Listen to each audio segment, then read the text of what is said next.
Yetim bor xonadonda uyalmasdan kirib ovqat yeyishdan to'xtash kerak. Ularga berish kerak aslar. Ularni boshini silash kerak. Bizda teskari bo'lib qolgan. To'yga borsak, to'yana beramiz, o'limga borsak yeb kelamiz. Aslida o'lim so'ramasdan bo'ladi. Tayyormi, tayyor emasmi bo'ladi. Bu odam bechora musibat ustida turibdi, bunga yordam beraylik deyish kerak. Biz buni bilmaymiz. Men bir joyga janozaga bordim. Domlaman, imom edim. Bir odam olamdan o'tdi. Janozasiga borsam, ishonsangiz shu kattasi 15 yosh, bu yog'i mana shu mayda bolalarda. Ko'rib juda ham ichim g'alati bo'lib ketdi. Yosh yigit olamdan o'tgan ekan. Janozasini o'qib, tasalli berib, mahallaga endi bolalarga e'tiborli bo'linglar, onasiga qaranglar dedimda ketdim.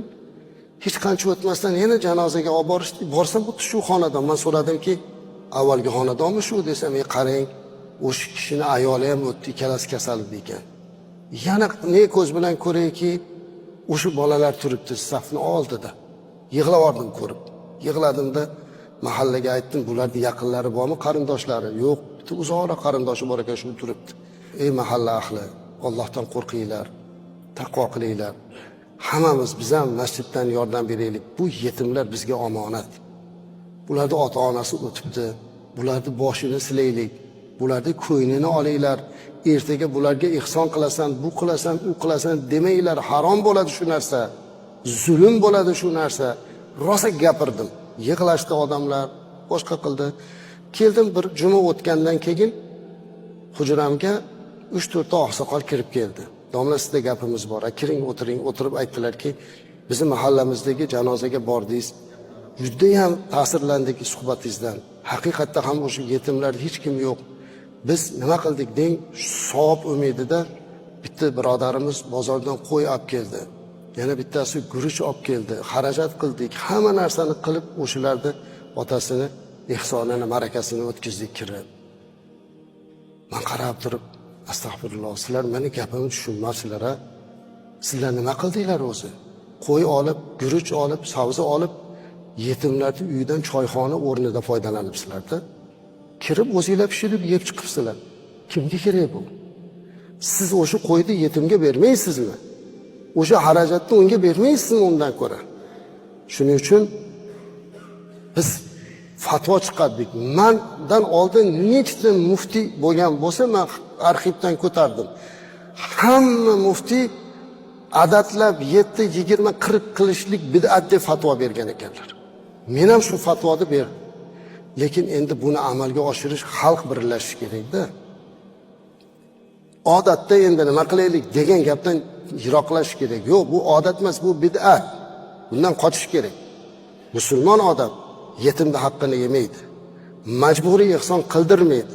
Hatto mana bu yil yaqinda bo'lgan ulamolar kengashida biz qaror qabul qildik. Butun O'zbekiston bo'yicha bu qarorni aytdik. Janoza o'qigan domlaga pul bermang deb aytdik. Berilmasin, masjidga ham to'lamang, domlaga ham bermang. Chunki kim borib janoza o'qisa, bir qirot savob beriladi deganlar payg'ambarimiz alayhisalom. U qirot nima deganda Uhud tog'i dedi. Uhud tog'ichalik savobni Alloh berib, haqqini berib qo'yapti. Bermaymiz bu narsani. Majbur qilib borib, o'zi mana shunaqa yetimi bor, bir xil o'rtada xizmat qiladiganlar bo'ladi-da, yugurib kelib domlaga bermasang bo'lmaydi, janozang o'tmaydi. Noto'g'ri bu gap. O'zi yetimi bo'lib turgan bo'lsa, domlalar ham borib hech qachon menga janozadan pul ber demaydi. Bunaqa domla yo'q.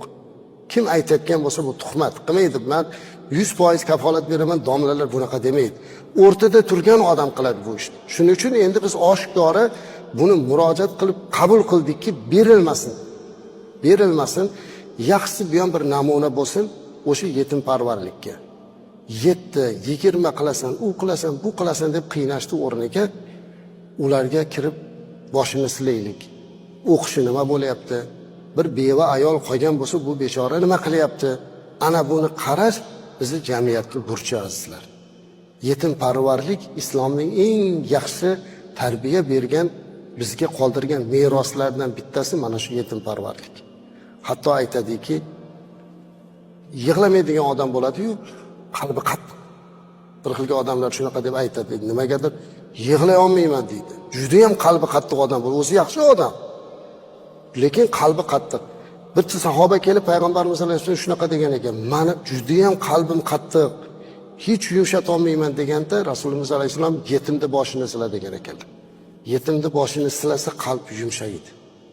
Yetim parvarlik shunaqa. Shuning uchun yaxshisi mana shu tomonga e'tibor qaraylik.